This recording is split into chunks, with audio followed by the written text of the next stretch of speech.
Maharashtra today 24 news सत्य परिस्थितीचा सविस्तर आढावा। देखिए, सबसे पहले तो मैं मतीन के परिवार को सलाम करता हूं कि जब महानगर पालिका का और पुलिस का दस्ता, पूरी फौज की फौज उनके घर को तोड़ने के लिए गई तो उन्होंने किसी तरह का कोई प्रतिकार नहीं किया, कोई विरोध नहीं किया, बल्कि उन्होंने उनके ऊपर फूल बरसाए। सही मानों में अगर देखा जाए तो ये फूल जो है वो कोई अधिकारी के ऊपर, पुलिस के ऊपर या महानगर पालिका के अधिकारियों के ऊपर नहीं बरसाए गए थे। ये अन्याय की जो अर्थी उठ रही है, उस अर्थी के ऊपर उन्होंने फूल बरसाने का काम किए है। और मैं अन्याय इसलिए कह रहा हूं कि एक सवाल मैं सबसे करना चाहता हूं कि अगर किसी के ऊपर कोई आरोप लगता है और वो सिद्ध होने से पहले ही उसको कुछ राजनीतिक पार्टियां, कुछ संगठन और मीडिया पूरा का पूरा अगर उसको दोषी करार देता है तो फिर अदालतों की जरूरत क्या है? अदालतें बंद हो जानी चाहिए। कोई जरूरत नहीं है अदालतों की फैसले करने की उसमें, क्योंकि फैसला तो यही 3 लोग मिलकर इस देश के अंदर कर रहे। अगर कोई आरोप लगा है और उसके बाद अगर ये कार्रवाई होती तो हम भी पूरी ताकत के साथ खड़े रह के हम प्रशासन का साथ देते उसमें। हम प्रशासन को एक सवाल ये करना चाह रहे हैं, क्या शहर के अंदर एक ही घर है?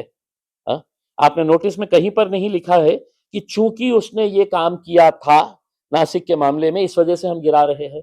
आपने कहा है कि नहीं, अनऑथराइज्ड इलीगल कंस्ट्रक्शन है, इसलिए हम गिरा रहे हैं। तो हम प्रशासन से यही सवाल करना चाहते हैं कि शहर के अंदर सिर्फ एक ही घर है और हम अदालत से, ऑनरेबल हाई कोर्ट से विद ड्यू रिस्पेक्ट, पूरे सम्मान के साथ हम एक सवाल करना चाहते हैं। भरी अदालत के अंदर ये जब चर्चा हो रही थी तो सुप्रीम कोर्ट का ऑर्डर है। सुप्रीम कोर्ट के ऑर्डर के अंदर ये कहा गया है कि 15 दिन का टाइम दिया जाए जिसका भी अनऑथराइज्ड कंस्ट्रक्शन है जिसको गिराना है करके। और ये ऑर्डर किसने दिया था? 2024 के अंदर ये ऑर्डर की कॉपी है।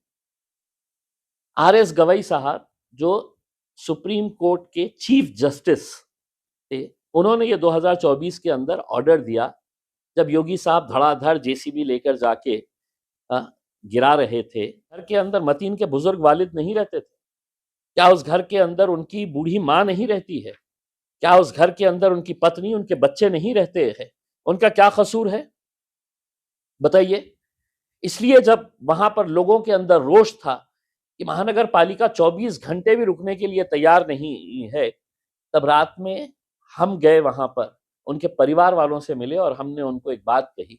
और मैं उन तमाम देशवासियों की तरफ से ये बात उनको कही है, ये घर आपका गिराएंगे, आपकी हिम्मत नहीं गिराएंगे। एक घर आपका टूट जाएगा, वो घर हम सब मिलकर बनाएंगे, पूरे प्रोसीजर के साथ बनाएंगे और लोगों के जरिए बनाएंगे। वो लोग जो आज पीड़ित है, जो आज परेशान है कि इनकी गुंडागर्दी से, इनके ये जेसीबी लाकर घरा गिराने के, उससे हम लोगों से कहेंगे कि एक ईंट तुम्हारी भी लगनी चाहिए। TCS धर्मांतर प्रकरणातील आरोपीची मदत करणाऱ्या मतीन पटेलच्या घरावर बुलडोझर कार्यवाही। मतीन पटेलच्या कुटुंबियांनी मनपा कर्मचाऱ्यांचे पुष्पहार घालून केले कार्यवाहीचे स्वागत। TCS धर्मांतर प्रकरणावरून राजकीय आणि प्रशासकीय कार्यवाही तीव्र झाली आहे। मुख्य आरोपी निदा खानच्या अटकेनंतर आता मतीन पटेलवर तिला आश्रय देण्याचा आरोप ठेवण्यात आला आहे। याच प्रकरणात महानगरपालिकेने मतीन पटेलचे घर आणि कार्यालय बेकायदेशीर बांधकाम असल्याचे घोषित करणारी नोटीस बजावली होती आणि 3 दिवसांची मुदत संपल्यानंतर आज सकाळी बुलडोझर कारवाई सुरू करण्यात आली।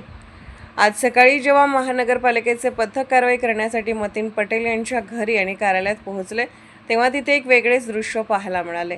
काही महिलांनी फुलांनी पालिकेच्या कर्मचाऱ्यांचे स्वागत केले। यासोबतच त्या महिलांनी अधिकाऱ्यांना भारतीय संविधानाची एक प्रतही भेट दिली। महिला म्हणाले की संविधान सर्व नागरिकांना अधिकार देते आणि प्रत्येक कृती कायदा व संविधानाच्या चौकटीतच असले पाहिजे, ते व्याप्तीच्या आत असले पाहिजे। या दरम्यान घटनास्थळी मोठा पोलीस बंदोबस्त ठेवण्यात आला होता आणि परिसरात तणावपूर्ण वातावरण दिसून आले। बुलडोझर कारवाई आणि महिलांच्या या अनोख्या आंदोलनाची चर्चा शहरभर सुरू आहे, तर दुसरीकडे राजकीय वर्तुळातही या मुद्द्यावरून आरोप प्रत्यारोप सुरूच आहेत। महाराष्ट्र टुडे मराठीसाठी ब्युरो रिपोर्ट, छत्रपती संभाजीनगर। आजच महाराष्ट्र टुडे 24 न्यूजला सबस्क्राईब करा आणि सत्य परिस्थितीचा सविस्तर आढावा पहा।